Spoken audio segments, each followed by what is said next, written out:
Good morning, everyone. I want to welcome you to Stanford University. My name is Dr. Bonnie Halford-Felcher, and I am a faculty here at Stanford University, a developmental psychologist by training, and I am the founder and executive director of the Tobacco Prevention Toolkit, as well as the new the new Marijuana Prevention Toolkit, which is the purpose of us being here today. I'm very excited to welcome you and have you be part of this amazing session with Ralph Cantor, who's going to talk to us about marijuana and its effects on the brain, particularly for younger people. So with that note, I want to welcome everybody. Welcome, Ralph. First, I'm going to bring up Ira Sacknoff to continue our discussions. So I'm going to be very brief. Ralph asked me not to say anything about his training, and I'm going to respect that and not do that. I'll let his training speak for itself. But what I wanted to do is say, you are here representing high school youth, primarily. A little bit older too, but primarily this, the toolkit that we're going to be creating is going to be geared for middle and high school youth. And so what we hope that you'll be able to do is, besides enjoying the presentation and learning some skills and some information, is to be able to ask questions. And I want you to think about what are questions that you want to know about marijuana. I want you to think about, what do your friends want to know about marijuana? I want you to think about your friends who love smoking marijuana. What would they want to know and what they would want to ask? And so that's who you're representing, is all those folks. Not just the 20 or 30% of who smoke all the time, or those that don't smoke at all. So you represent all of those. So think about the questions you want to ask, and that would be really, really helpful today. And that's about it. So with that, we'll let Ralph do his thing. Okay, great. Hi, everybody. So I assume that this will be edited too, okay? So I'm going to be able to talk how I want to be able to talk, and the things that they're not interested in, they'll just edit out, okay? So, first of all, I want to say, I wrote it down because I was, about these questions and stuff. I'm not a doc. I'm not a neuroscientist, even though we're at Stanford University. I'm a high school teacher. That's what I've been doing and connected with high school people for about 45 years, okay? So if you got a real technical question, ask it, but I may not be able to have the answer, okay? Okay, so, and because this is being taped and everything, I really wanted, but most of the time when I do drug education, I go into a classroom. Not quite as fancy as this, but I go into a classroom and, anybody got any questions? Kid will raise his hand and say, yeah, you ever smoke weed? And then other kids, so what's worse, marijuana or cigarettes? And then we talk back and forth, and that's the way I like to do the drug education. This is a little different because this is going to go out to a lot of people, so I want to make sure that I cover a lot of the stuff here. So I actually, is one of the first times, I got a set of notes. And as I go through each one, I'm going to check it off and say, okay, I took care of that one, all right? So, why I'm here first. Three things, really. Now, how to think this thing through here. Number one, it is the drug education piece that I'm doing now in high school around weed and around some other drugs is so relevant today. It is so important in your lives today, just like it was years ago for cigarettes. How important it was to get some education about cigarettes. Then it was around sex, how important it was, especially when HIV started going around. Hey, it's important to get into the classroom and teach people about sex, okay? Well, I think it's really important now for people to get some drug education because it's really, I'm really amazed at how little people know about drugs, starting with weed. I walk into classrooms and kids know about dabs and wax and blunts and vaporizers and all this other kind of stuff. But I say, well, does marijuana kill brain cells? And I'll ask you guys here, does marijuana kill brain cells? I got a yes, I got a no, I got a yeah, I got a yeah. You want to know what the truth is on all this stuff? You don't know. You don't know. I mean, you know about all these fancy things there, indica, but does marijuana kill brain cells? And I'll tell you the reason why you don't know. Most of the education, at least around weed, has been very polarized. It's either coming from people that have already decided marijuana, bad. Then they tell you it's going to rot your brain, it's going to lead to other drugs, you're going to end up on the streets, marijuana, bad. Or you got a whole other group that goes, marijuana, good. It's an herb, it's a medicine, God put it on the planet for everybody to enjoy. Marijuana, all good. No, marijuana, bad. Marijuana is not good or bad. It is not black or white. It's a very nuanced drug, okay? And so it requires getting off of that. And up till now, before this legalization, people have been very polarized around this stuff. And as a result, people haven't really learned about weed.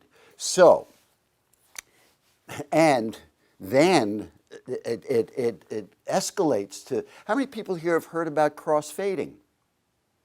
Number of people. What crossfading is about is mixing alcohol and weed. Okay, well, some kids were going to go crossfade, but if you really want to get drunk, don't crossfade with alcohol and weed, crossfade with alcohol and Xanax. That gets you really drunk, okay? It's really important to understand that that can kill you. Mixing alcohol and weed can't, but mixing alcohol and Xanax can. You need to understand the difference between an upper, a downer, and an all-arounder, okay? So this whole one thing that I'm here for is this drug education thing I think is really important.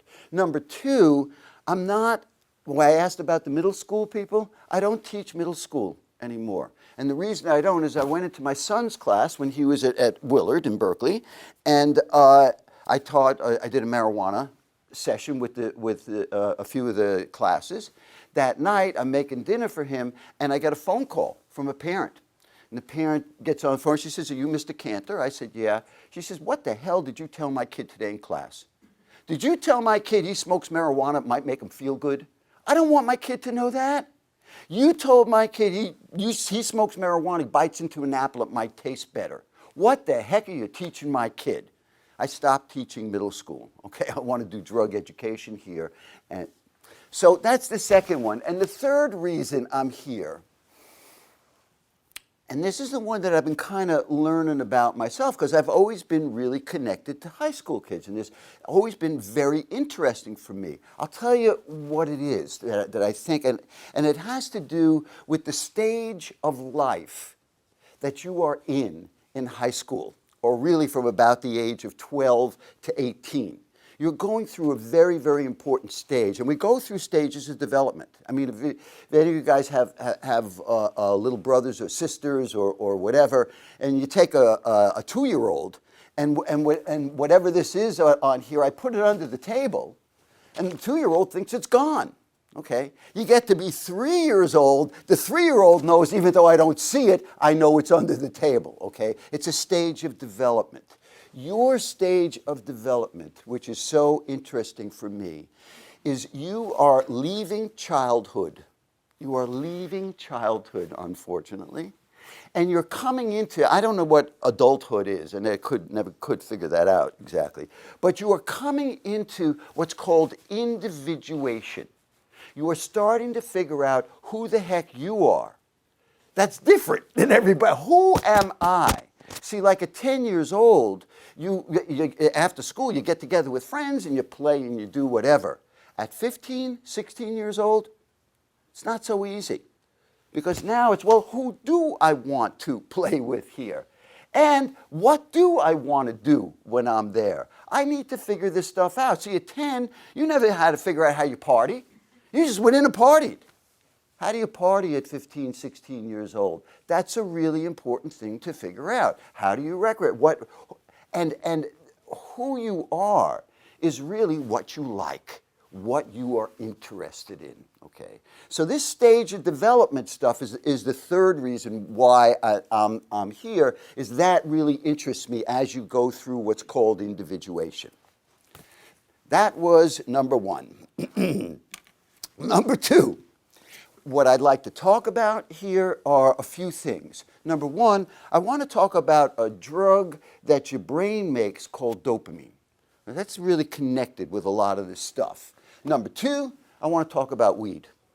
really do some teaching about this cannabis thing here. Number 3, I'd like to teach about the difference between an upper, a downer, and an all-arounder. And lastly, and this is probably the most important, I'd like to be able to answer whatever questions you guys got. And I don't care if it has to do with the subject, I don't care when. You got a question, you raise your hand, okay? So, that was box number 2.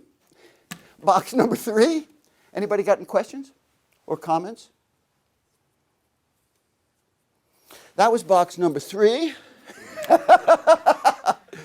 Okay, so here's your brain. Can you all see this okay? I can get this a little bit out of the way here too. And one of the things about this brain is that only us and dolphins, and I don't think dolphins use it, but we sure do, have this thing called the prefrontal cortex, okay? This is the thing that allows us to understand one another, to take notes, to figure stuff out. This thing here is capable of blowing up the world. It invented nuclear weapons. This is an unbelievable thing. This thing invented the iPhone, for crying out loud. It's an unbelievable thing that we got. However,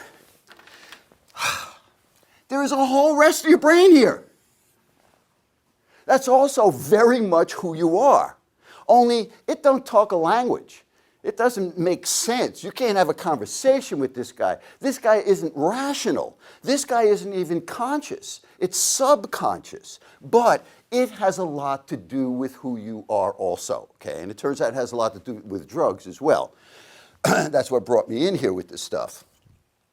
But during this stage, when you are trying to figure out who you are and how you are different, you're starting to individuate. You got your parents telling you stuff. You got the school telling you stuff. You got your friends telling you stuff. You got the media telling you stuff. I mean, you got all sorts of input here. But I want to say something. This has stuff to tell you also. Only it doesn't care about what's going on out there. This is a deep part of who you are. But the question is, how do you get in there? You got to kind of feel your way in there to get a sense of what's going on there. Who am I? And so one of the places in there is a place over here called the nucleus accumbens. All right.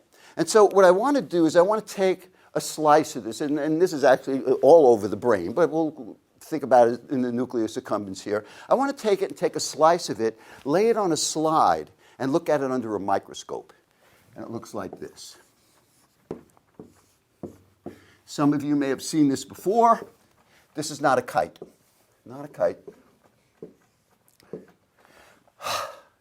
This is a brain cell, a neuron. This is the cell membrane. This is the nucleus. And it has these long dendrites that reach out. And here's another one. And the whole idea in the brain is how do brain cells talk to one another? How do we think? Where's the action in the brain? How does the brain work? In order to understand that, we go all the way to the end of the dendrite on one brain cell and all the way to the end of the dendrite on another. Like right here, they come close, but they don't touch. Like right here or maybe right here. And I want to take that area and blow that up under an electron microscope. Oy. Uh-oh. That's terrible. This is Stanford, man. This is, you know. Well, we'll have images there. So here's the end of one brain cell, and here's the beginning of the next. And here's basically the way the brain works. We get input into the brain all the time. Right now, it's so great because in other classrooms when I teach, some kids are nodding, some people are looking at their cell phones. Here, almost everybody's listening to this guy talk about the brain, okay? Somebody else may be looking at me here, but Richard might really be thinking about, I don't know what's going on in anybody's brain. But there's something that's happening in everybody's brain. When it comes into a brain cell, here's the deal. The brain does Basically two things. Number one, it's a chemical factory. What the brain does is cook up chemicals all day long. And number two, let's go through it. We get an input into the brain. It says, okay, with that input, I think I'm going to cook up, and what those things are called are neurotransmitters. And so it says, okay, with that input, I think I'm going to cook up this particular neurotransmitter. And it cooks it up, and it loads it up on this brain cell. Then the second thing that happens is an electric spark. We basically work with fluids, tubes, and electricity. Okay? The electric spark in the brain is called a synapse. And when a synapse happens, what it does is it fires across this space whatever neurotransmitter it chose to make. And when this puppy hits the receptor site on the next brain cell, we experience something. We either think something or we feel something. And it goes on to the next, and it all happens real quick. Okay. Now, deep down inside the brain, in this nucleus accumbens, it happens to make a particular neurotransmitter called dopamine. A little too light, that green, but it'll work. And when dopamine hits the receptor site, some really important things happen. You first get born. The first moments you slip out of your biological mother's womb, you just come onto the planet here. They cut the umbilical cord, they tie it up, they sponge off the mucus in the blood, and then hopefully somebody comes along, picks this baby up, brings that baby to their chest, and gives that baby some milk. When that milk touches that baby's lips and inputs into that baby's brain, for whatever reason, through God or nature that's built in there, deep down inside in this nucleus accumbens, it causes it to fire off this drug, dopamine. And when dopamine, am I messing up the mic when I do this each time? It's all right. When dopamine hits the receptor site inside that baby's brain, the baby goes, milk. Yeah, milk. I am interested in this. This has got, yeah. That yeah feeling, that got my attention feeling is in the brain, dopamine hitting a receptor site. That's kind of like the mind-body connection here. Dopamine hits a receptor site, you go, yeah, okay. Now, what we used to think that this was about was we used to think that dopamine was about pleasure. Somebody touches your skin real nice, you eat some chocolate ice cream, it fires off some dopamine in your brain, and you go, yeah, I like that. It turns out that this dopamine thing goes much deeper than that, much deeper. See, because if the baby doesn't get milk, and we're talking way back all the way up to the present, if the baby doesn't get milk, the baby dies. You with me here? So what this dopamine thing is saying to this baby is, baby, milk important. Milk important. What dopamine really is it's the what's important filter. And when something is important, and what I'm also discovering as I'm learning this stuff myself, when something is important to you, it is pleasurable. Like for some people here, for me, basketball is important, okay? And so I watched the Warriors game, thank God they won. I watched the Warriors game, that's pleasurable. But really, what it is high interest. That's what dopamine is really, is what is important to you, okay?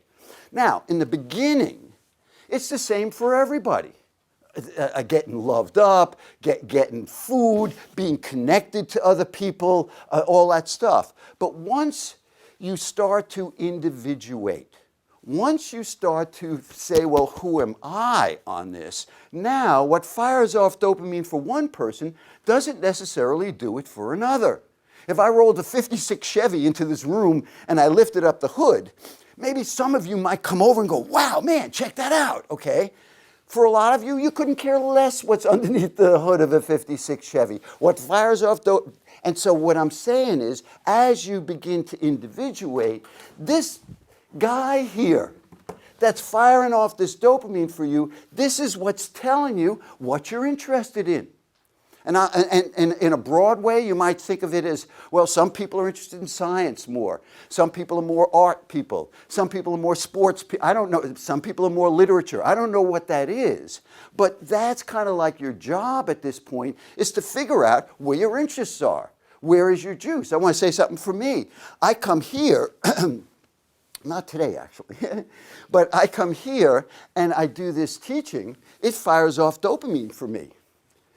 And they pay me for it, okay? It's called getting a life, all right? That's what you're looking for during this 12 to 18 time, is to figure out what makes you feel alive. Where is your juice? Where is your interest? Where is this dopamine thing for you, okay? Here's where drugs come into it. Instead of this happening, somebody comes along. Let's see if this green works good here. And oh, this is better. And says, here, smoke a little of this. Tetrahydrocannabinol, the active ingredient in marijuana. Or here, drink a little of this. Alcohol. And I'll stop there for the time being, although we could certainly list a lot. Now, here's where things get very interesting, because if you look around the room, everybody's face is different. Everybody's face is different, okay? And not only is everybody's face different, everybody's brain is different.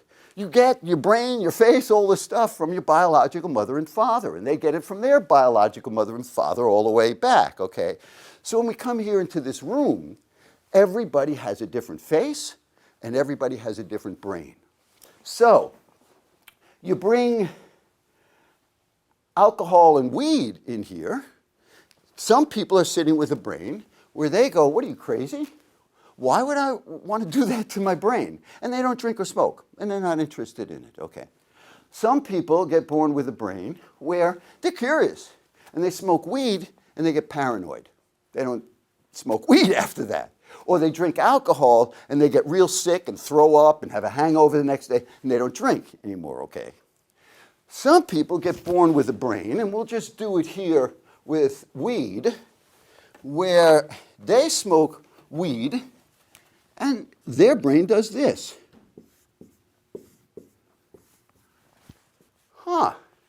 This person says, hey, that's not bad. I kind of like that. Maybe I'll do it again sometime, okay? And we got all these gradations of brains, and there's some people that are sitting in here with a brain that when they smoke weed, it does this. What we used to say in the Bronx, bada bing. It fires off a whole bunch of dopamine. Now, this is a very interesting experience here. Picture a ninth grade girl smokes some weed, and she's got the kind of brain where it fires off a whole bunch of dopamine, okay? I don't care what her parents say. I don't care what her friends say. I don't care what anybody says. What this girl's brain says is, ooh, this good, this very good, this important, this like mother's milk, okay? That's the message that she's getting in the brain. And then after that, then you can give a whole diet. Oh, not only that, but it just got legalized. And it's a medicine, and it's an herb, and on and on and on, okay? So I want to say a couple of things about this experience. To have a bunch of dopamine fire off in your brain, in my opinion, is a good thing. I hope everybody gets a chance stepping onto a lacrosse court, going, yeah, right? Or reading a piece of literature, or maybe learning about this stuff here. This may sound crazy to you, but I was a math teacher, okay? And I was very interested in math. When I first learned about the Pythagorean theorem, I went, wow, yeah! You hear what I'm saying?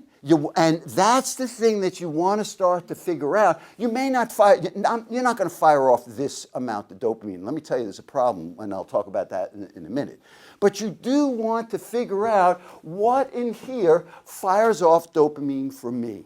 That's your job at this point. However, if you short-circuit it with the weed, this is a whole other ballgame here. Here's what I want to say about the weed. I'm not saying that marijuana is good or bad. We got to get off of the good or the bad. It is quite a complex drug. But there's one thing that's very important to understand. And sometimes I even wonder why I have to teach this, but I do. This is a trick. This is not the real thing. This is a trick that happens to have the magic in it that for some brains can fire off a whole bunch of dopamine so their brains say, yeah. But it's not the real thing. And what can happen is people look at this like this girl and go, wow, this is important.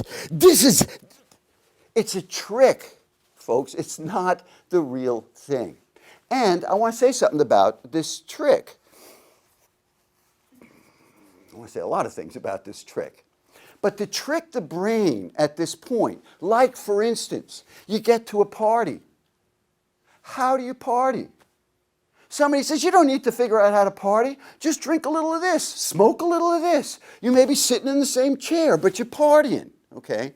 You get together with friends after school at 15 years old. What do? That's a really important thing to figure out. What's going to fire off some dopamine for us on this?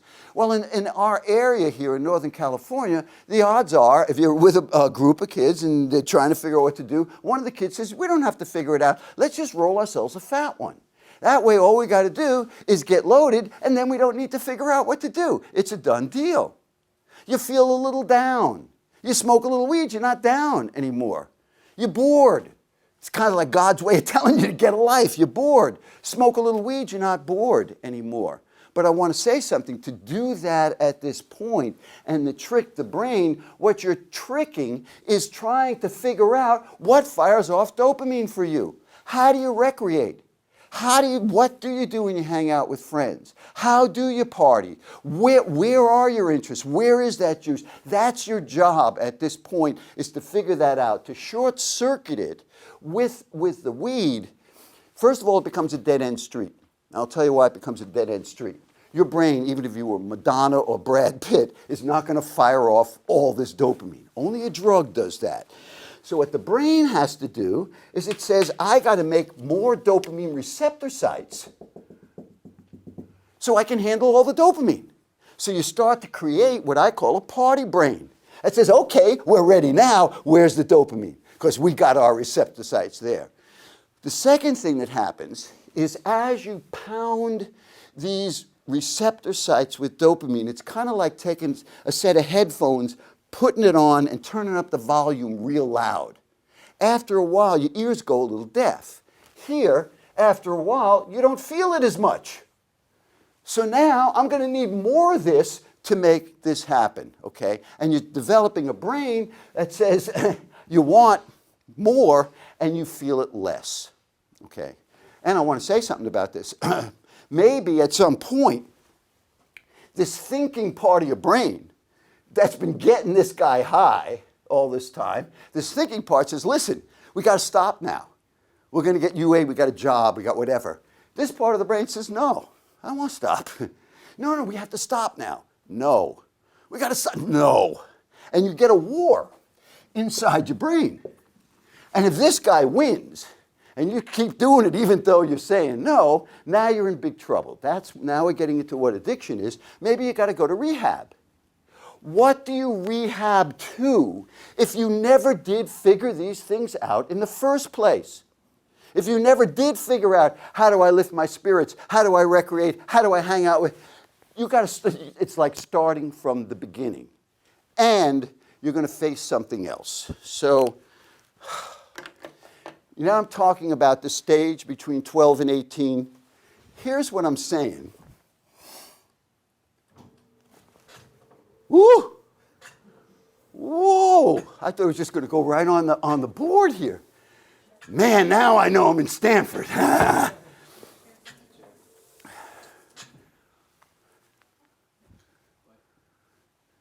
Yada, yada, yada. So I'm supposed to kill time while this thing is warming up. Let's see. How will we kill some time here? Look at this blank screen. Can you believe it? Wow. It's deep. It's deep. It's meant to be blank. You should reflect inwardly as to what I'm talking about at this point. Is this puppy? Yes, ma'am. Thank you for throwing me a lifesaver. Question. So I hear a lot of students ask the question, does the process you're talking about happen with the first or the second time that they take the hit, or is it over time that this process happens? That you're firing off the dopamine? And the addiction For process. the most part, it happens first time. And I'll tell you something else that's very interesting, is if we're not talking about weed here, and we're talking about something like crystal methamphetamine or crack cocaine, there, and this is another reason why I don't teach middle school, what's the biggest natural dopamine thing that you can feel? The biggest natural dopamine experience that you can experience as a human being. Thank you very much. I read your lips, girl. Sex, okay? And particularly a sexual orgasm, okay? And remember, what this dopamine is about is survival, right? You better put some dopamine on that sexual orgasm thing, otherwise we won't be here. You follow what I'm saying? So where I want to go with that for 1 second, don't look here for a second, I want to just finish this one because it's very funny, interesting.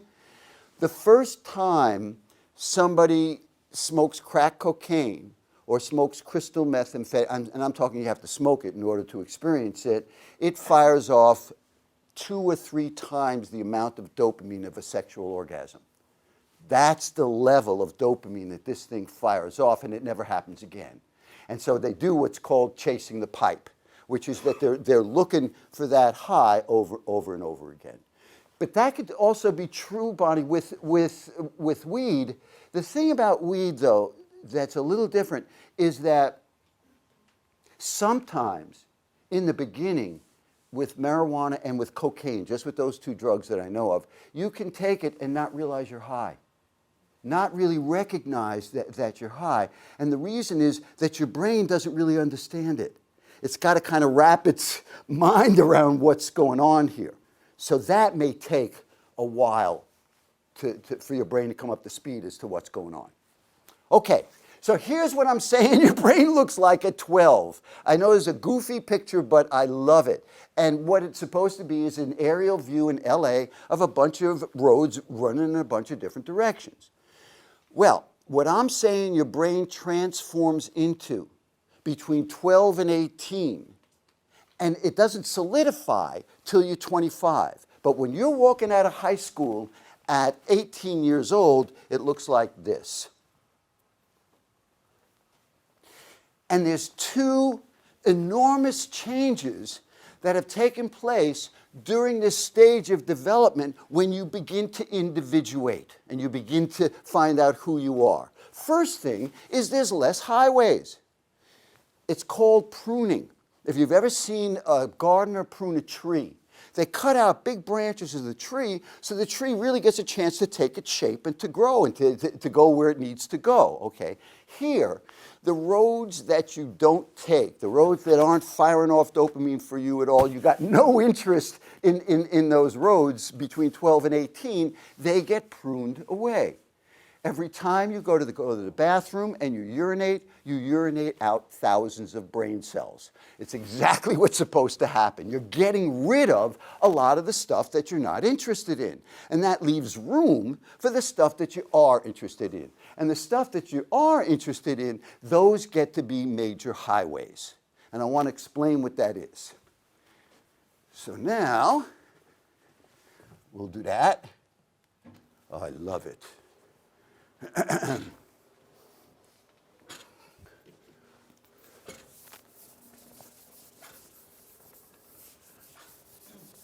So let's say this is my brain. And what interested me in growing up was basketball. And I'd be out in front of my house and practicing jump shots, okay, in the schoolyard. And for a jump shot, you use your ankles, you use your calves, you use your quads, and you jump, okay? And when you get good at jumping, you recognize that there's a certain spot in the jump where you don't go up any higher, but you haven't started to come down yet. There's a split-second pause.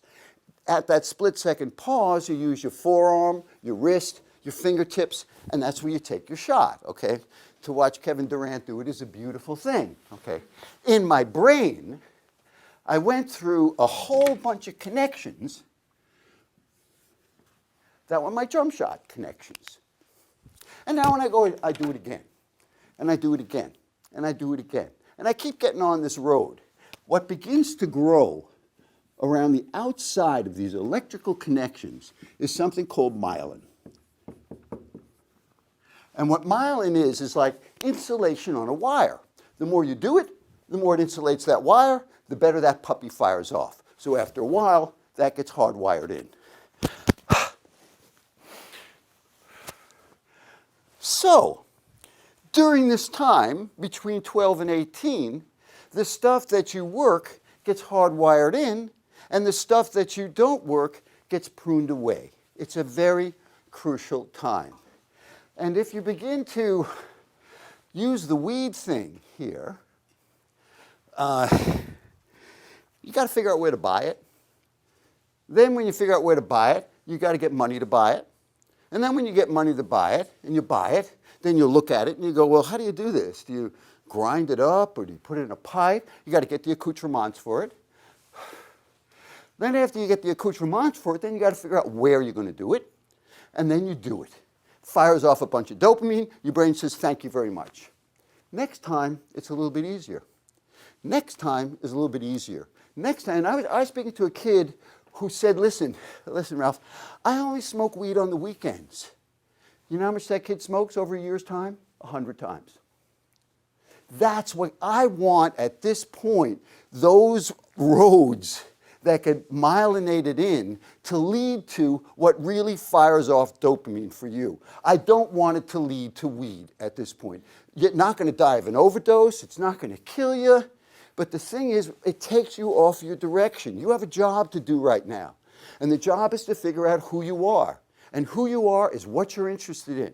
And to short-circuit that with the weed at this point not only takes you off your task, but it hardwires in this other piece.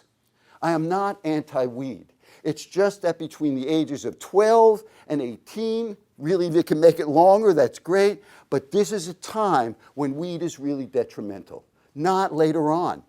With the research, it seems like people start smoking weed at 21 or 22, it doesn't seem to have a huge effect on them.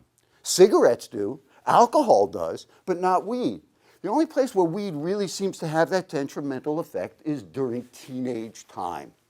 So that's what I'm asking at this point, is you need to figure out who you are. Once that's settled, you're 18, 19, the weed's there. And it's a way better drug than all the other drugs. Yeah. So what if someone discovered smoking weed when that someone had a family problems, and then it was continuous, it didn't stop until after 3 years because the family problems kept going on. Right. And then that person got inclined to smoking weed because that's their escape. Yes. Is there any way to make them stop smoking? Very hard. It's very hard because they got to do the work themselves. And that's been my concern all along. Like when I go to work at a continuation school, one of the things about a lot of kids that are really kind of marginalized, either they're growing up in poverty or they don't have a parent that's around that left them or whatever, they're angry. They're real mad. They smoke some weed and they're not angry anymore. You follow what I'm saying? And it does take care of it, but the problem is it never takes care of the anger. And they never work that stuff through. All I'm saying is that weed short circuits that work that they need to do to make that happen. And it's not easy. It's not easy. But you need support. You need other people. You could go to, and let me tell you that one of the things you can do with weed, for instance, is you can go to, you've heard of Alcoholics Anonymous, AA, and you've heard of Narcotics Anonymous, NA. Did you know that there's Marijuana Anonymous, MA? You want to know something else? If you Google it in, there's 30 meetings a week just in our area for Marijuana Anonymous. So you get help for it. The other thing that's probably the most important thing on all this stuff, if you want to get off, is you exercise. You really, you get that blood going through your brain, and it's also firing off dopamine for you. But it's not easy if you started early. If you start later on, it's a different ball game. But for that person that's constantly kind of escaping from the work, they escape, they never get back, you know what I'm saying? So yeah, it really is detrimental, although what they'll say is, this is my medicine. This is what's taking care of me right now. And in a way it is, but it's not taking care of the future. And the future is what this is all about. Question? You mentioned before that certain brains are more prone Yes. to liking weed. Yes. Is it possible to predict that before individuation? Possibly. Two things I would say about it. Number one, if we fast forward 10 years from now, they're going to have a test for it. Just like they're going to have a test for a whole lot of these things that you're more prone to. The other thing is, you could check your family history. And God bless you. And in the family history, if you have, you know, a grandfather or a brother or an uncle or a father or a mother or whoever that had a drug problem. What a drug problem is, by the way, is not somebody who's weak, not somebody has, you know, what it is it just fires off more dopamine for one person than it does for another. So you look in your family and you could see if people had a drug problem there. That might give you some indication as to whether or not you have it. I'll tell you this, if you were my son and you smoked weed and I found out about it, you know what I would do? I would ask you, how was it for you?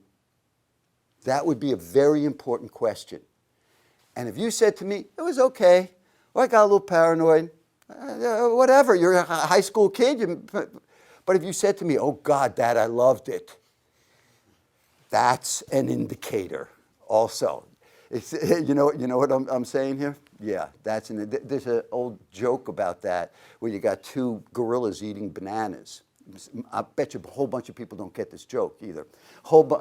Two gorillas eating bananas. One gorilla says to the other, you know, Sid, we're gorillas. We all like bananas. But for me, it goes much deeper than that. Oh, some people got it. For some people, they smoke weed, and it goes much deeper than that. It fires off a whole lot of dopamine. That's probably the biggest indicator. And I know this sounds sad, but the more you like it, the more of a problem it's going to be. See, for a lot of people, they're normies. And what a normie is they try it, they like it, whatever, and they forget about it. If you need discipline to say, no, I can only do it now, you're already in a problem here. You follow what I'm saying? That's how you can begin to tell what's going on in your brain. And that's what everyone should be doing at this point on there. And I'm not saying experiment with the drug, but to be looking at your own brain and to be figuring out at this time of your stage of development, who the hell am I? Who you are, in my opinion, is what fires off dopamine for you, where your juice is. And I want to say one more thing that I think is kind of deep around this, and that is that dopamine is not the only feel-good drug in the brain. There's other feel-good drugs in the brain. And one of those feel-good drugs in the brain is a neurotransmitter called serotonin. Serotonin. And this is very interesting because when serotonin hits the receptor site inside the brain, you get a feeling of well-being. Now, what the heck do I mean by a feeling of well-being? I mean, well, I feel good about myself. I feel good about who I am. I got people in my life who love me. I got skills. I got interests. I feel good about who I am. That's different than I like chocolate ice cream, okay? It's almost like the difference with dopamine being pleasure and serotonin being happiness. And it's a very interesting question to kind of think of, what do you understand is the difference between pleasure and happiness? And I don't want to explore that here, but there's a whole lot of stuff that's going on inside here. Okay, how many boxes can I check off here? Go for it. When you talk about normies, could they become addicted? Can they train themselves? Yes, yes, you can train yourself to get addicted. But for the most part, unless they really do that to train themselves that way, they usually don't get addicted. But yes, if you kept doing it like that, you can absolutely train yourself to be addicted. Yeah. So what if a person actually needs help, like with the weed problem, and then that person doesn't want help, how can you help him or her? That's a hard one, man. It's a hard one. You know, when people don't want help and you have that concern, the first thing that they need to figure out, they need to see for themselves, is it a problem in their lives? And if they don't see it as being a problem in their lives at all, what the hell, why are you telling me to quit? It's not a problem for me. You're looking at it and saying, yes, it is a problem. I see X, Y, and Z going on here with you. It doesn't really work like that. What you do want to do is you want to listen. What do you like about weed? What do you let them talk about it and really and be there for them and be there with them. And hopefully they'll come up, especially if they're really, you're seeing it and it's obvious, they'll come up and say, well, it is a problem kind of here and there. But maybe I don't want to tackle it because it's too hard. You know what I mean? It's a very gentle, delicate game that teachers, therapists, and everybody else is trying to figure out is how do I help somebody? And the most difficult time is when they don't need help. And you want to know what they usually do for those people? Is they end up getting something happening to them. Like they get a DUI, driving under the influence, or you know what. Then they get forced to go to AA or MA, or get forced to go into treatment. That actually, even though they don't want to go in, that can help. Once they get their butts forced into help, a lot of times they will then go for the help. But they got to be forced into it. Yeah. Yes, thank you. So you had mentioned like within or a good response to marijuana or like trying to get off of it is exercising a lot. Yes. So I'm an athlete and I've worked with a lot of athletes and I know that it is a common thing to smoke marijuana in sports. Yeah. So what happens then? If you said exercise is a good way to get off, what happens if they're mixing exercise and marijuana? Well, it's getting it out of their system a little quicker. The sweating is helping it get out of the system a little quicker. But weed really affects sports in this. I got all my boxes checked off here. So my next step is I'm going to teach about weed and talk about that stuff. Yeah. I know that you mentioned that amongst youth especially that it's when weed is really detrimental. Yes. I've also seen things like parents who parent children that may have mental disability claim that THC helps cope with their mental disorders. So I was just curious about that. For the young folks? No, I'm sorry. I think weed can definitely help young people in a number of ways. It can help in terms of having seizures. It can help in terms of just using the CBD side of the weed for painkillers and calming people down and that stuff. But for mental illness stuff, or people have mental problems, marijuana is not help. It may help them for a little while, but I'm going to teach marijuana is a hallucinogenic. Believe it or not. Marijuana will make people, let's say somebody's a little bit kind of on the border of being schizophrenic. They smoke weed, that could kick them over into that. So I don't see it for mental stuff, really. Yeah. So on that note, if people are using marijuana for a therapeutic purpose, like for pain relief or something like Yes. that, are they just as likely to be addicted as if it's recreational just for the high? No.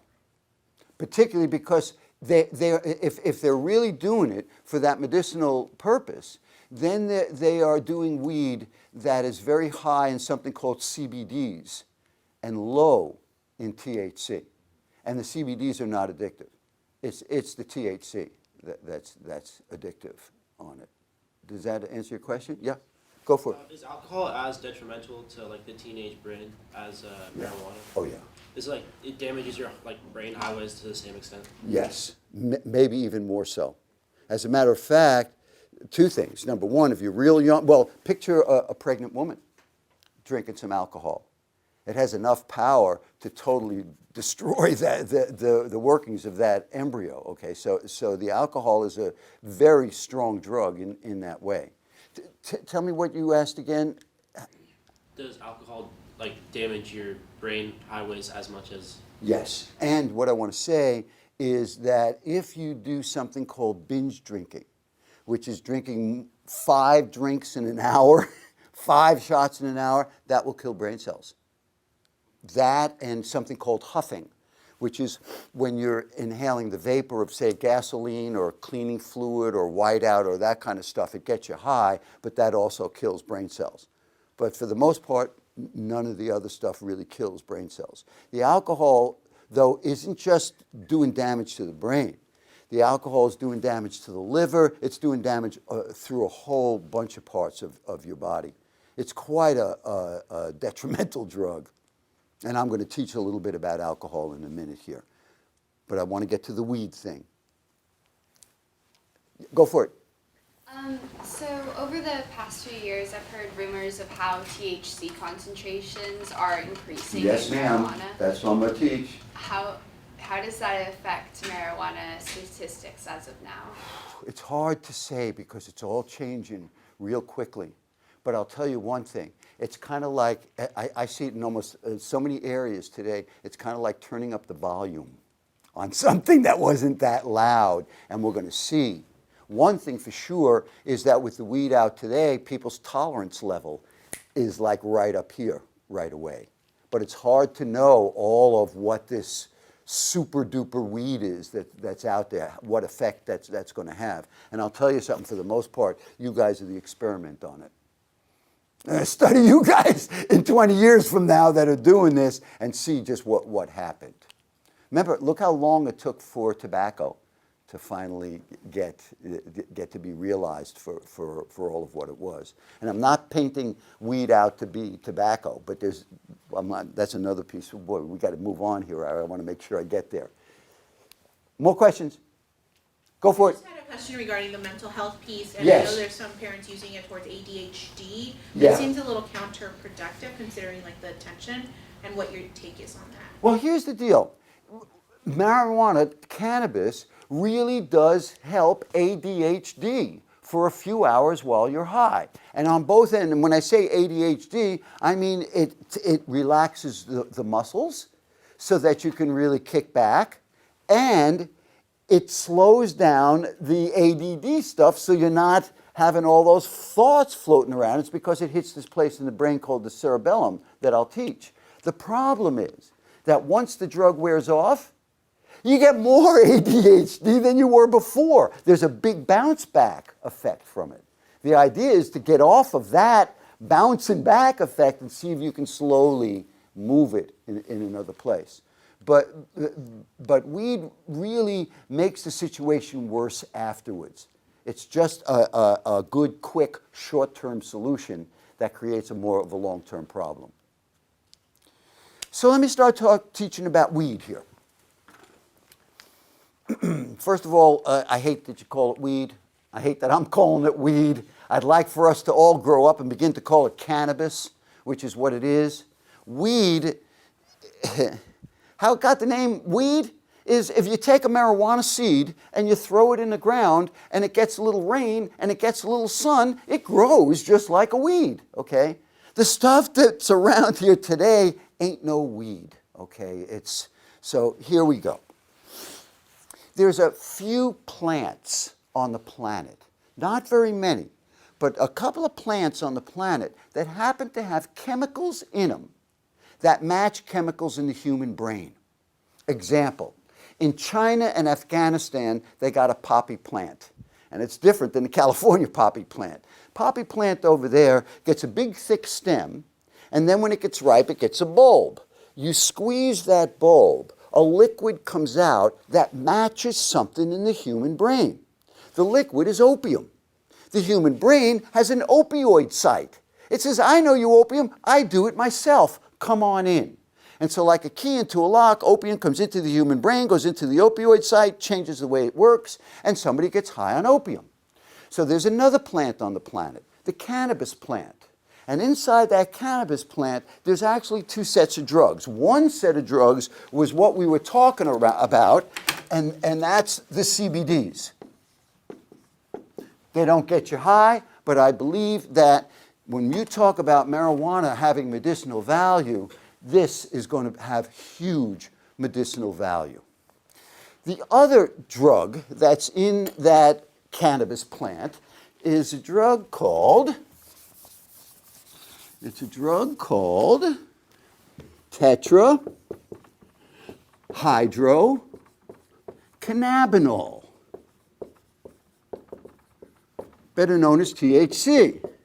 The human brain says, I know you tetrahydrocannabinol, I do it myself. I've got cannabinoid sites. Come on in. And so like a key into a lock, you bring THC into a human brain, and you wait about 5 minutes, and then you take a PET scan or an MRI to see what's going on inside the brain. And what you see is that there's 5 places in the brain, 3 big ones and 2 little ones that just light up. Those 5 areas in the brain are cannabinoid sites. They say, we know you THC, we do it ourselves. The THC comes into these 5 sites, changes the way they work, and somebody feels high on weed. This guy fires off dopamine. This guy makes you hungry. This guy slows you down. This guy plays with your memory. And this guy, this amygdala, maybe that's where Bob Marley lives. It's a kind of a spiritual place. Whatever. But there's these 5 places in the brain that light up.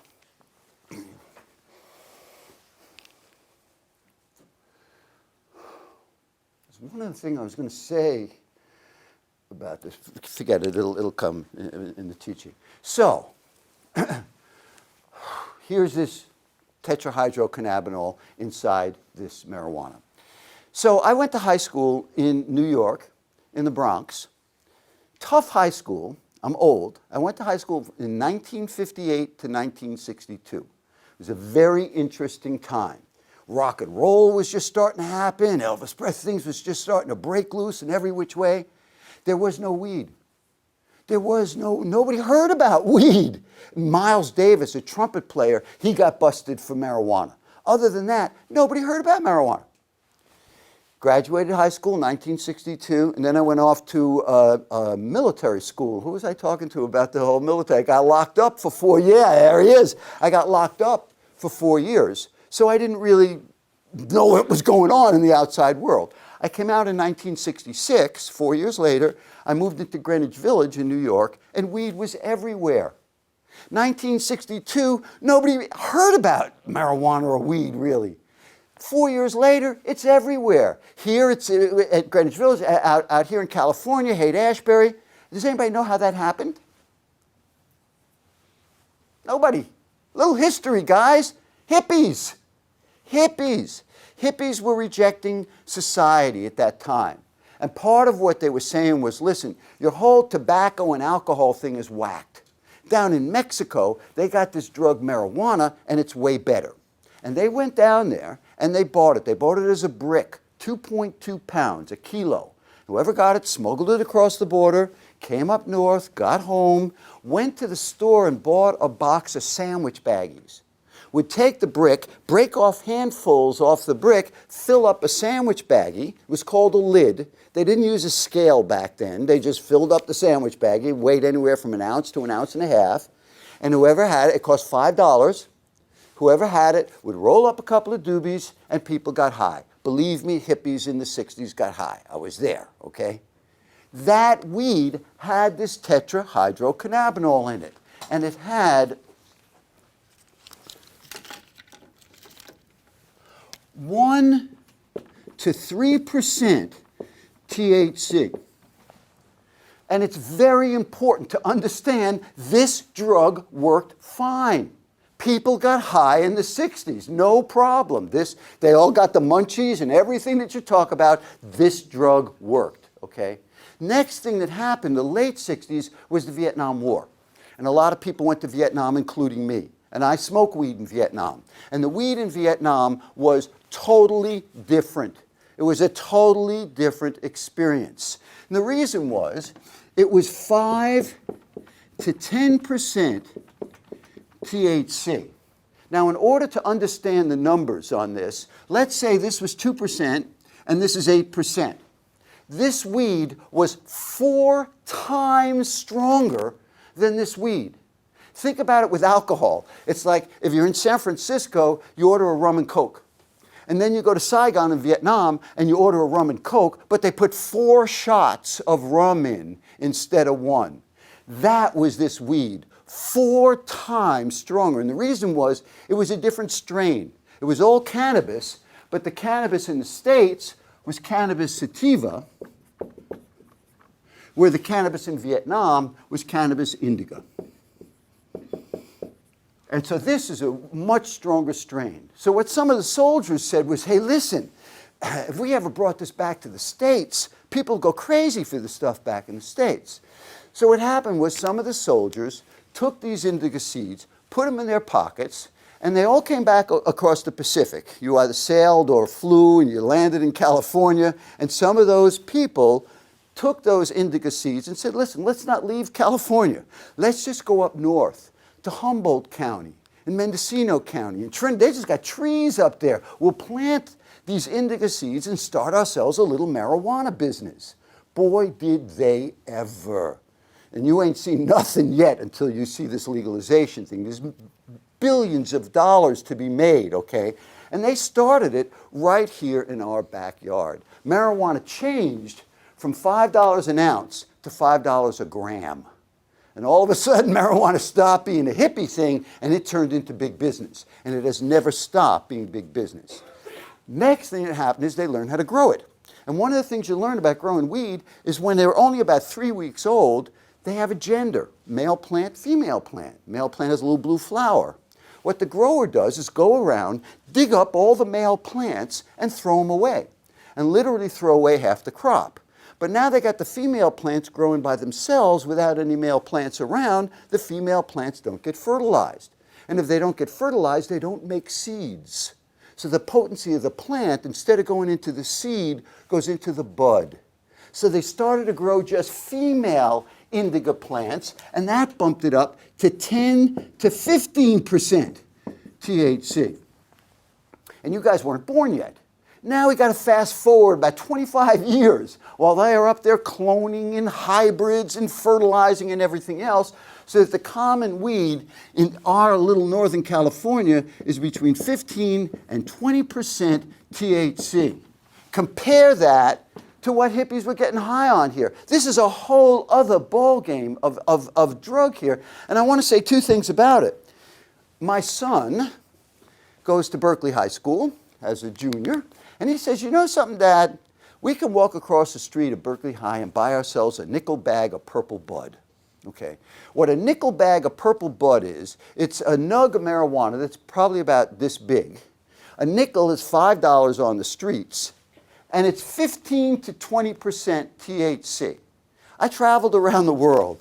This is some of the most potent weed you can buy in the world today. I'm talking about Africa, Jamaica, Pakistan, right up here in Northern California. The second thing that you may not realize is that that little $5 nug, if you took it to New York, you get 20 bucks for it. The only reason it's $5 is because this is where it comes from, okay? So here you are exposed to some of the most potent weed in the world, and now you may not realize this, but you will be telling your grandchildren about this.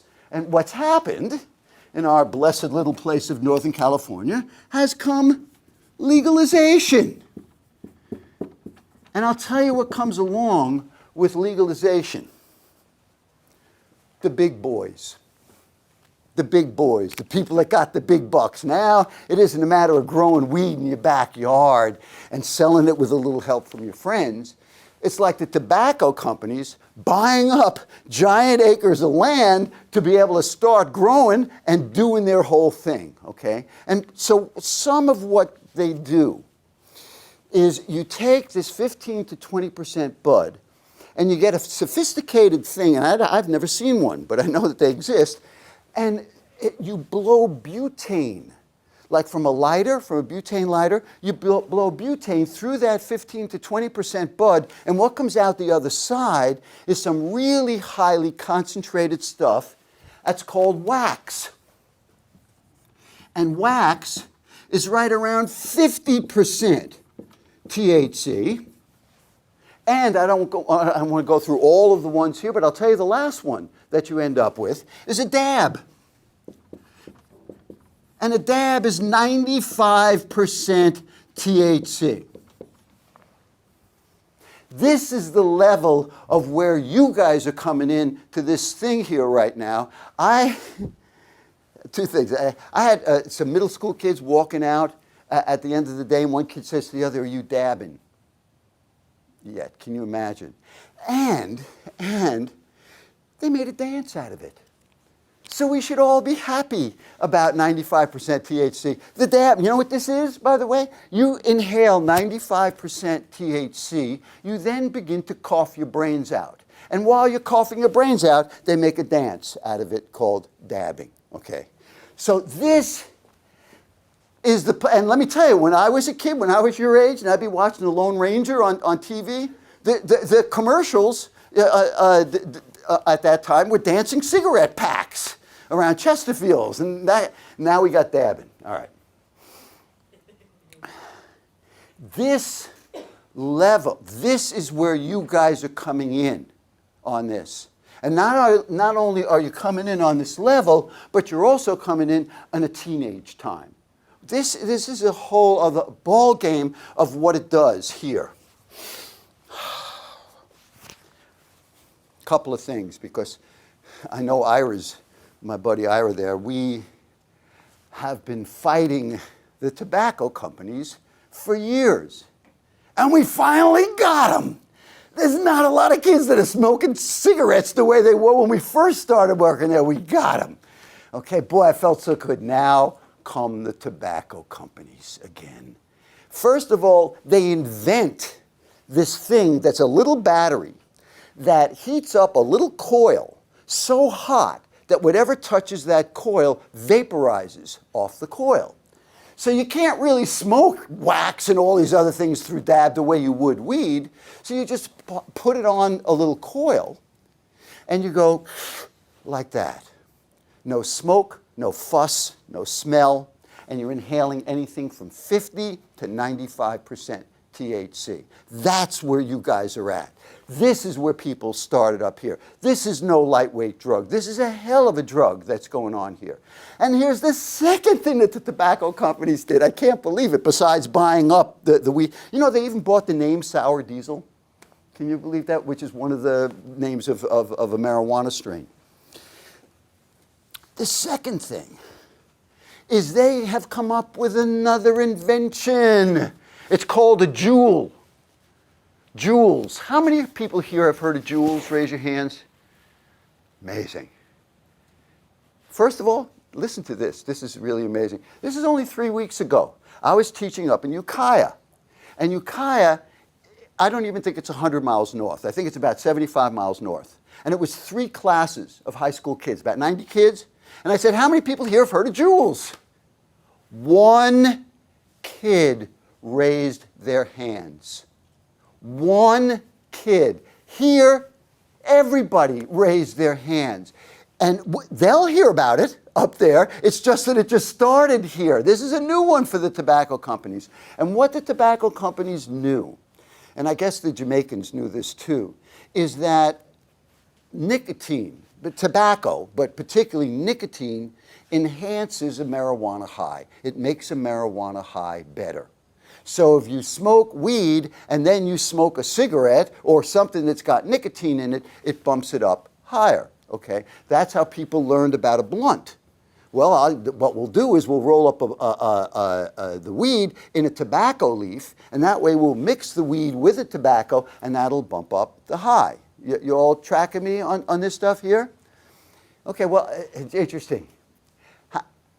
Up north, they're mixing the tobacco with the weed. Down here, the way people are starting to mix tobacco with weed is smoke the weed, get high, and then pick up a Juul and take that and take pure nicotine with that on there, and that bumps up the high. So the tobacco companies got you coming, and then they got you going. And the nicotine is one of the most highly addictive drugs you can take on the planet.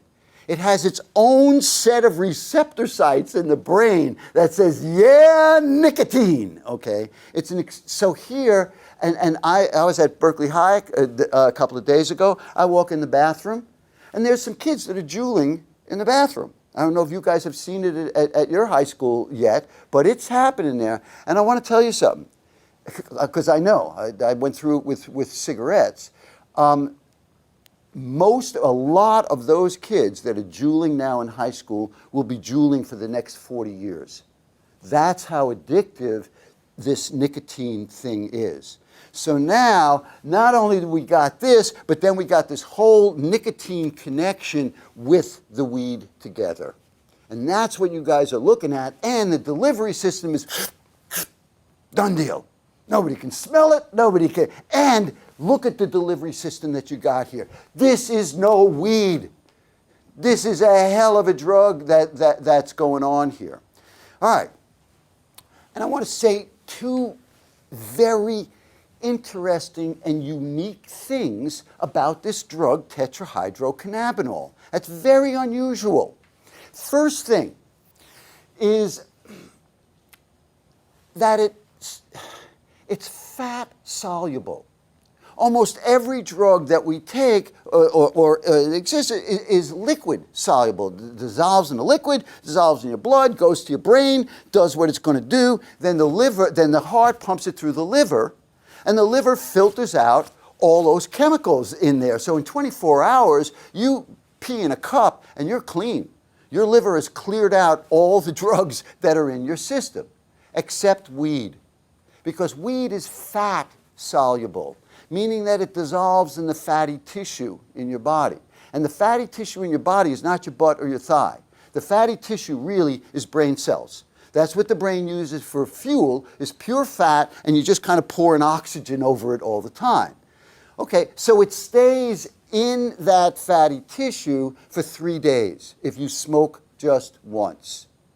Very important. That's the reason, by the way, why you don't feel a hangover, why you don't go through withdrawal. It's still there. And it takes 3 days for it to clear out of your system. That's and I want to say also on this fat-soluble thing, it makes it, because of it being fat-soluble, it makes it very easy for somebody to make an edible in their house. Very easy. All you need is some butter and the weed. Okay, and it's not hard to get the THC into the butter, and then you put the butter in a cookie or brownie, and you got yourself an edible on there. But it's all around this fat-soluble stuff. And I want to say something else, that if you smoke weed more than every 3 days, then before that weed went out of your system, you put more in. And before that went out, you put more in. Before that went out, you put more in. You do that for a month or two, where you're smoking weed every day or every other day, you won't come up with a clean urine analysis test for 30 to 45 to 60 days. Why is that relevant? I'll tell you. One of the places, this guy here, this is one of the reasons why you can say, boy, am I glad I came today. Because even though we've known this for a long time, not very many people are teaching this. Here's your brain. One of those cannabinoid sites in the brain is down here, and it's called the hippocampus. Not hippie, but hippocampus. Okay. And what the hippocampus, and remember, this is the thinking part of the brain. So this is a subconscious part of the brain. Now what this thing does normally is it's connected to memory. So I'm going to draw memory over here. But it's really not over here, it's all throughout the brain. I'm drawing it here so you can see it. And I also want to say, when I say memory, I don't just mean the things you remember. Think of how much you knew when you were 10, and think of how much you know now. All of that body of knowledge and experience is what's sitting here. And what this hippocampus does subconsciously is this. Whatever you're working on in your prefrontal cortex, it's going into all your memory banks, and pulling up all of your knowledge about whatever you're working on here. So let me give you an example. You pick up an apple and you take a bite out of the apple. If the apple tasted like a banana, it would freak you out. You would stop what you were doing, you'd look at the apple and go, what the hell's going on here, man? Something's wrong. Why? Because before you ever took a bite out of the apple, the hippocampus goes, hey, check it out. We're going to have an apple. Is it a red apple? Is it a green apple? Is it a yellow apple? Oh, it's a green apple. Is it a Pippin? Is it a Granny Smith? I mean, you got apple knowledge that gets pulled up before you ever take a bite out of that apple. That's why you expect it to taste like an apple. Let's go to school, 4th grade. Teacher in 4th grade, teacher says, okay, class, you're now ready to start learning about percents. So I'm going to start teaching you about 50%. Watch what this hippocampus does subconsciously in this 4th grader's brain. It goes, oh, I know about parts of a number. I got all this fraction knowledge. Not only that, but this year we learned about decimals. I got decimal knowledge. I got a whole bunch of math knowledge that gets pulled up into this 4th grader's brain. The teacher teaches the new thing about 50%. That rattles around in the kid's brain. And if the kid gets it and goes, I got it, now I see what that means, the hippocampus does the second thing, which is it puts the new information into memory. So the way that you learn is you pull up from what you know, and if something new is important, it puts the new stuff in. The other thing it does subconsciously is it trashes information. It's going, that's not important, that's important. That's the hippocampus, okay? This gets whacked by weed. Weed makes it not work well. First thing that happens is you don't pull up off a long-term memory very well. Watch the experience. You pick up that, you smoke some weed first. You knock out the hippocampus, and now you pick up the apple, and you take a bite out of the apple. Only you're not pulling up old apple memories. So you bite into the apple and you go, oh my goodness, I may have had 1,000 apples in my life, but you got to taste this apple. Because this apple tastes special. It's almost like eating an apple for the first time. You listen to a piece of music that you listened to 100 times before, you get high and you listen to that piece of music and you go, whoa, I never really noticed that trumpet there before. I never really noticed that before. It's like listening to something for the first time. That's a shift in consciousness. I'll give you a real stupid one. When you were 1 or 2 years old and you didn't have anything going on in the memory stuff there, or not very much, you might have gotten down your hands and knees and looked at ants, okay? You're done with ants. You've been done with ants for a long time. Smoke some weed, and you might go, whoa, check out the ants walking around. Look at the ants, okay? It's an interesting part of a marijuana high. It's like Zen mind, beginner's mind, okay? Question. How is the hippocampus after the high wears off? High's 2 or 3 hours. How's the hippocampus? Because that little puppy is very much concerned with how you learn. It's all involved in memory stuff. How's the hippocampus after the high is over? So here's the deal.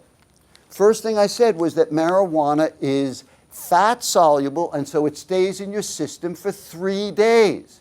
So it takes 3 days for this puppy to clear up, to process information the way it was before. It doesn't mean you don't learn at all.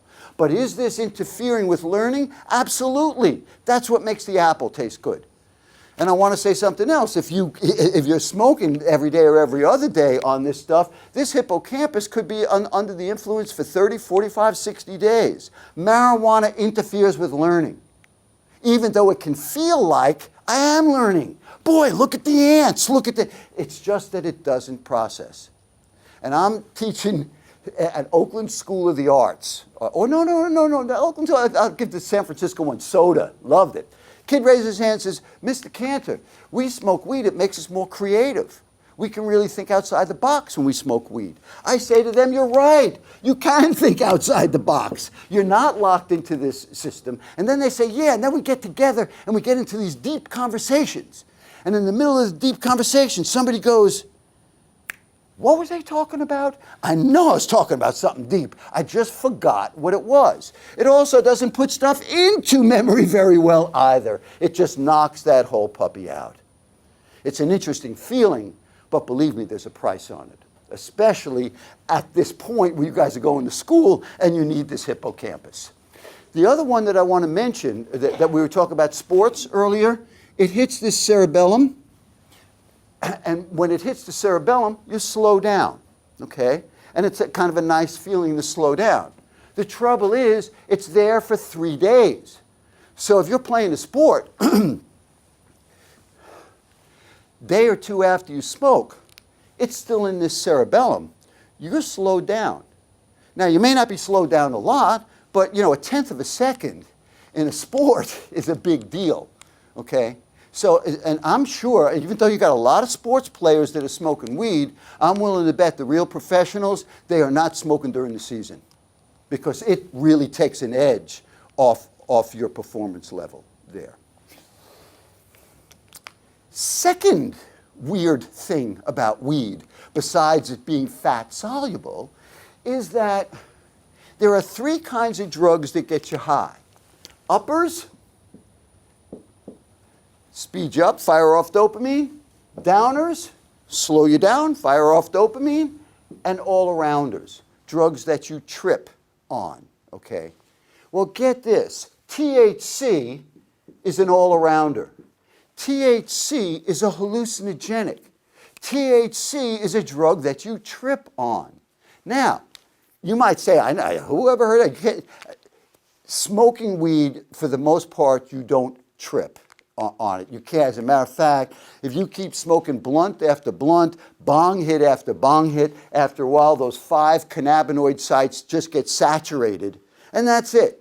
You don't get any higher, you're not going to overdose, that's it, it just gets saturated. However, if you take marijuana as an edible, this is a different ballgame. First of all, I want to say that smoking it is 5 minutes from lungs to brain. Eating it is 45 minutes to an hour in order for it to go down through your whole digestive system, then into your bloodstream, then up to the brain. And I'm not sure why this is, but for whatever reason, when you take it that way, through your intestinal system, your brain can absorb all the THC that's in that cookie or brownie. And if there's enough THC in that edible, you trip. Okay, it's no longer like smoking weed, you trip. And let me tell you what tripping is about. What tripping is about is 2 forms of hallucination. One visual and one mental. The visual hallucination is not tigers jumping out of the sky or any of that crazy stuff. It's basically you're sitting in the chair, 45 minutes to an hour after you had that edible, there was too much THC in it and you're starting to trip, you watch the floor get a wave that goes through it. You watch the wall get a wave that goes through it. That's pretty much the visual hallucination that you experience. The mental hallucination, and this is why it's connected when we were talking earlier about mental illness and stuff, the mental hallucination is that you begin to split from yourself. You have what's called one form or another of a schizophrenic experience. And what that is if you ever see anybody walking down the street and they're talking but they're not wearing any headphones, they really feel like they're talking to somebody else. They're split. Well, when you trip, you begin to separate from yourself. So if I was tripping right now, I might go, whoa, look at Ralph over there. Isn't that interesting? Ralph's a man, Ralph's a teacher, Ralph's a father. Isn't it interesting looking at Ralph? And when people talk about tripping and having a very deep spiritual experience or psychological experience, that's what they're talking about. It can be a very deep experience, tripping. However, it is a very dicey place because you can get a little bit scared. Like, oh, am I going to come back to being Ralph or whatever? If you get a little bit scared when you're tripping, you go, oh, look it, I'm getting scared. That makes you more scared. You go, oh, I'm really getting scared now. That makes you more scared. And it's like going down a drain. And the place that you end up almost every time, if you follow that fear all the way down, is you go, oh my God, am I dying? Oh my God, am I dying? And the thing about it is that smoking weed is a 2 or 3 hour high. Eating marijuana is 4, 6, 8, 10 hours. So my concern is you're an hour or two into the trip and you're going, oh my God, am I dying? And you're going to be there for another 4 hours or so. This is no lightweight. You know, in the 60s, they used to sell you LSD, acid, okay? And it wasn't a matter of if you were going to trip on acid. You knew you were going to trip on acid. What they would say to you is if you take this, you have to be willing to die. And they didn't mean literally die, but if you're on your trip and it's coming up that you're dying, you have to be willing to go, well, if I'm dying, I'm dying. You got to be willing to go with wherever that trip takes you. This is no lightweight place, okay? So that's a red flag that I'm waving here.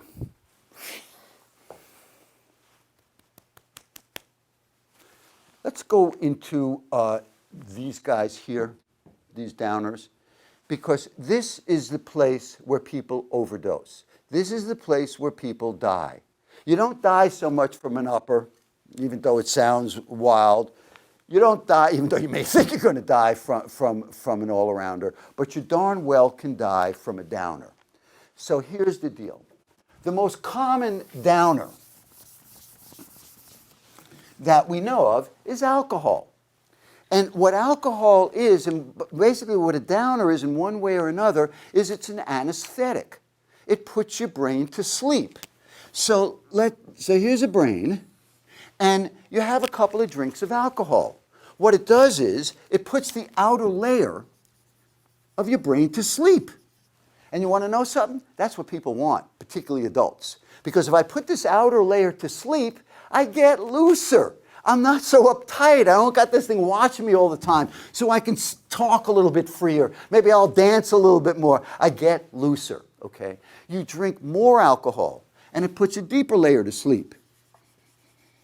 Now maybe you don't walk so well or talk so well here because it's affecting your muscle layers, okay? You drink more alcohol, and you put a deeper layer to sleep. Now this layer is a different ballgame because it couldn't care less about what's going on out here. What this guy cares about is sending a signal to your heart every few seconds to make sure this puppy is beaten. It's sending a signal to your abdomen to make sure you're breathing. You put this guy to sleep and you go to sleep forever. That's what an overdose is. Now for alcohol, for the most part, we got these little triggers in our brain here. As you get close to this place, those triggers go off and you throw up. Throwing up, very good. That's your body's way of preventing you from overdosing on alcohol. However, if you mix the alcohol with another downer, that's a different ballgame. Now, how would this happen? They do this thing called crossfading, okay? And what crossfading is about is the two drugs that are really available for teenagers are alcohol and weed. And so what people do is they mix the alcohol and weed together and they crossfade, okay?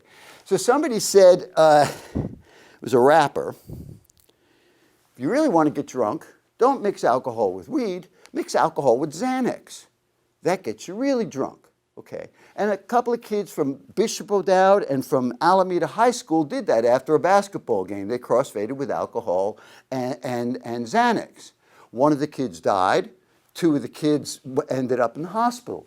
See, because the Xanax is a downer that's meant to come deep into the brain in order to put that place to sleep that makes you real uptight, like if you're scared to go on an airplane or whatever. It comes in here and chills you out.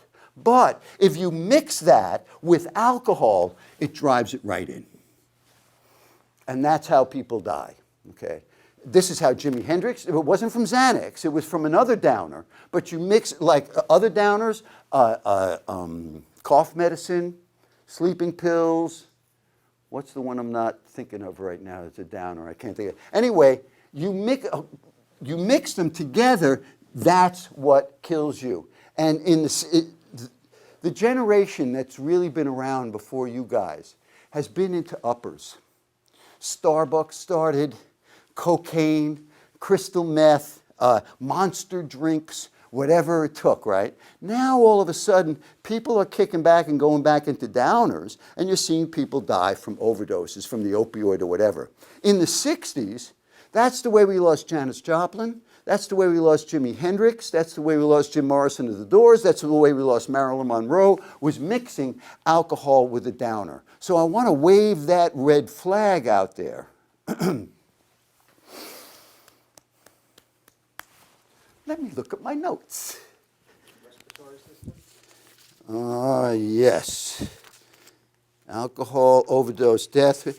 That's all I need is the respiratory system and then the Wizard of Oz, and we did it. How about that? Okay, I usually don't talk about this one very much, but it's important. The respiratory system. How does weed affect the respiratory system? Now, you know how tobacco does, okay. Well, for weed, the stronger the weed, the higher the resin content, the higher the tar, the stickier the weed, the higher the THC that's in there, okay? So weed has way, way more tar and resin than a cigarette does, okay? So what's the deal with the tar and resin, inhaling it? Our lungs are not two big bags, right? They're tiny little alveoli, they're tiny little air sacs. They're one cell thick, so that when the air comes in, it can actually pass through the wall, go right into a little blood vessel there, and through the pulmonary system, pump that oxygen straight to the brain. It works really well, okay? Now, if you've ever seen sunlight coming in a room, and you look at the sunlight and there's dust, you ever see all the dust that's in the air? We inhale that all the time. Why doesn't that fill up those tiny little air sacs? I'll tell you why. Because you got one big windpipe, it breaks it into two, and then it breaks up into tens of thousands of tiny little windpipes called bronchi that go to those little alveoli, those air sacs. In those little bronchi are these mucous membrane hairs. And so when you take a breath, it goes through those mucous membrane hairs, and those hairs take away all the dirt that's in there. It also warms the air, and it also moistens the air. So it comes into your lungs, and it's been cleaned, moistened, and warmed. Picture sucking in some hot, thick, resiny tar. Okay, if you ever seen anybody smoke it out of a pipe, you need a nail to get that. Here are these little resin, these little cilia that get hit by this tar. It wipes them out, okay? Doesn't kill you, it doesn't look like it causes cancer, it just wipes these guys out for a while. And so what that means is that the next few days, your air is no longer moistened, it's no longer cleaned, it's no longer warmed. It's raw going in there. And so it takes a while for those cilia to grow back. So that's the story with weed in the respiratory system. And I think we have 8 minutes to go. Very good. Somebody got any questions? Yeah. I'm curious, when and gave the information about the THC concentrations going up. Yes, sir. Anything in relation to CBD concentrations going up? Did that go up at the same time? Did it stay the same? The whole idea is what they're doing is isolating the THC and then really jacking it up, right? They can do the same thing with CBDs, and they do. And you can buy stuff.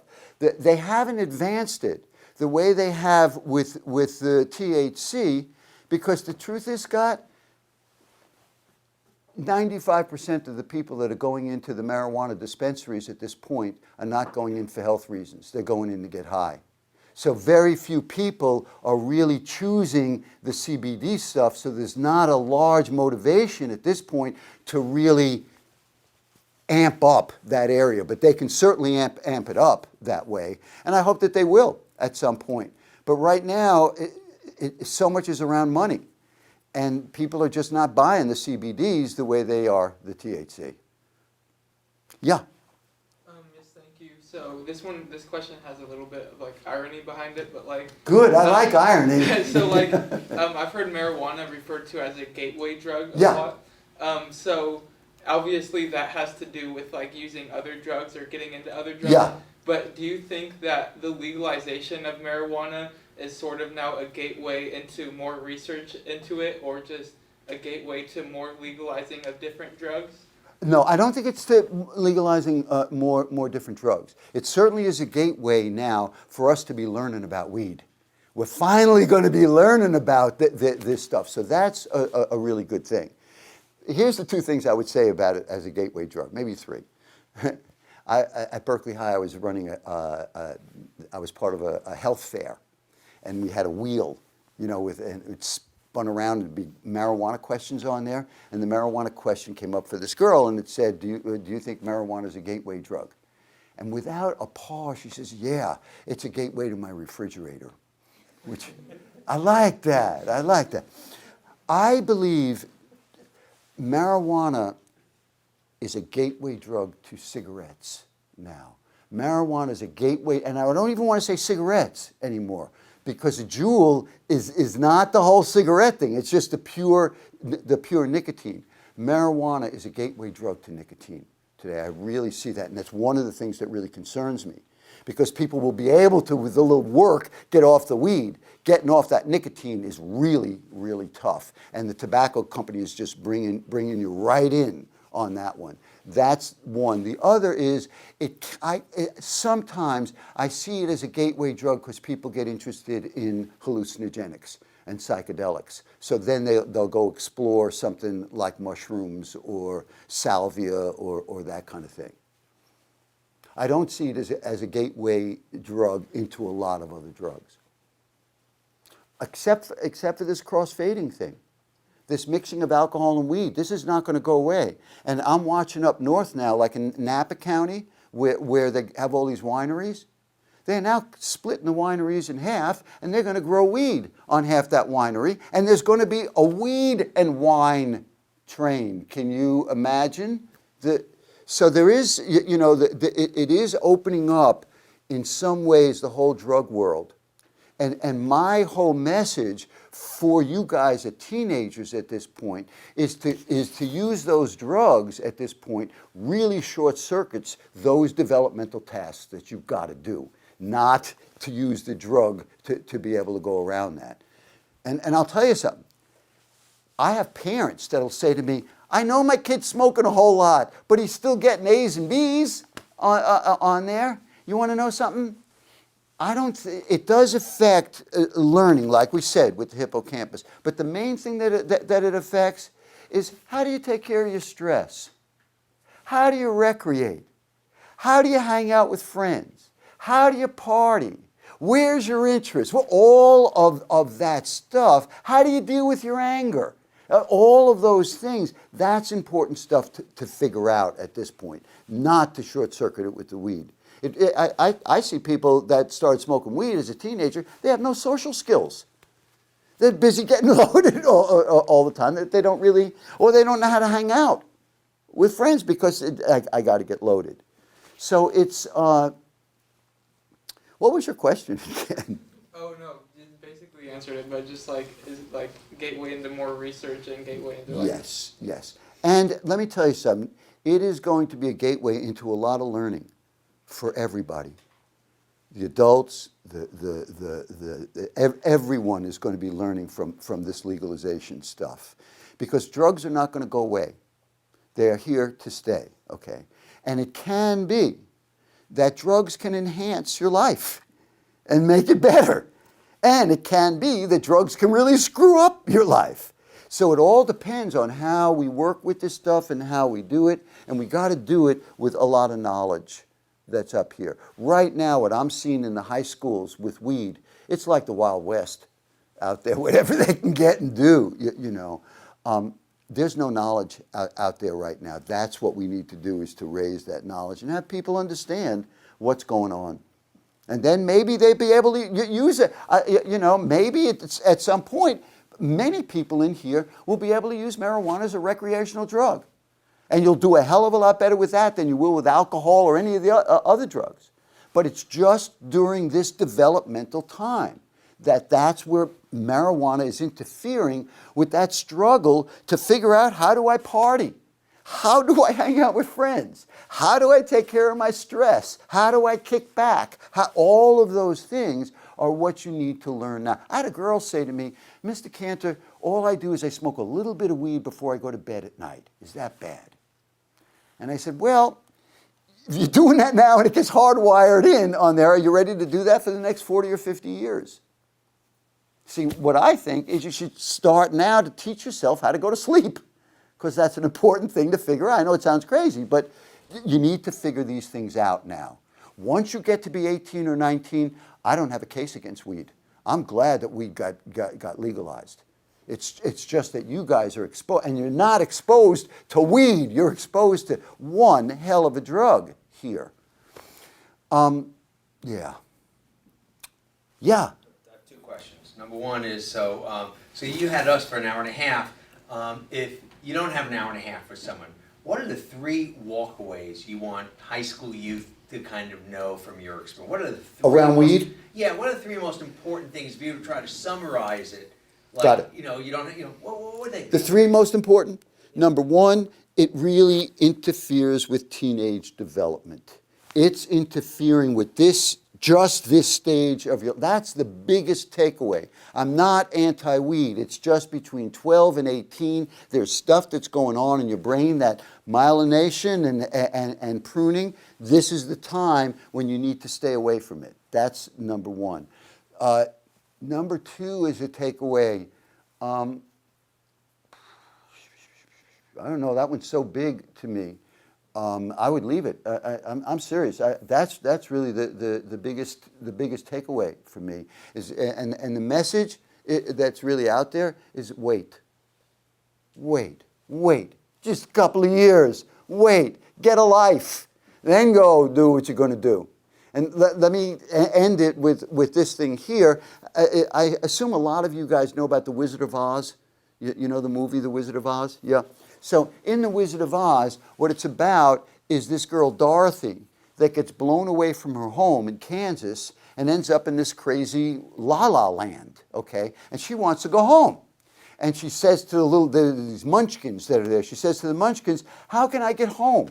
And the munchkins say to her, we don't know how you can get home, but if anybody does know, it's the wizard.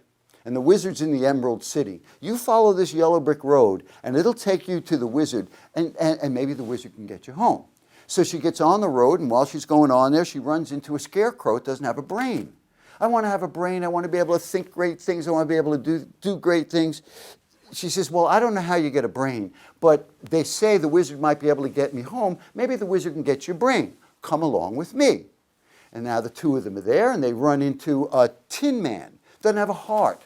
Oh, I want to have a heart. I want to be able to love. I want to be able to be connected to people.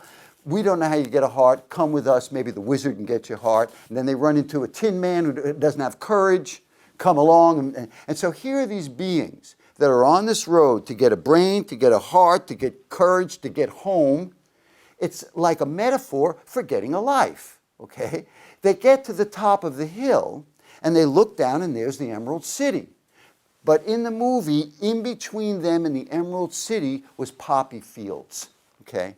And what happened in the movie was they went off into the poppy fields, right? That's where the opium is. They go off into the poppy fields, get a big smile on their face, and they go to sleep, okay? Then there's this whole thing with the monkeys. Forget the monkey thing. Couldn't figure out the monkey thing. Glinda, the good witch, comes along and says, listen, you want to get a brain, you want to get a heart, you want to get courage, you want to get home, get the hell out of the poppy fields, get on the road and go to Oz, okay? And I want to say, for you guys in high school, you may not realize it, but you are walking through fields of poppies, okay? Only they're not poppies, they're marijuana buds. And what I want to say to you is, don't get lost in the fields at this point. Keep your eye on the prize and get a life, okay? After 18, it's a different ballgame. But right now, stay on that road and get a life. Last questions for the cause? Yeah? Does marijuana have the same liver damage as alcohol No, does? doesn't seem to. No. And that's the thing, really, because it's not really getting filtered out by the liver. But that's right. That's another reason why the alcohol is really the most very deadly drug. And for, you need to understand, for all alcoholics or drug addicts, that's the thing that goes first, is the liver, because the liver just can't filter it out anymore. Good question. I think that's about all the time we have, so thank you, That's Rob. great. Thank you, guys. The preceding program is copyrighted by the Board of Trustees of the Leland Stanford Junior University. Please visit us at mapt.stanford.edu.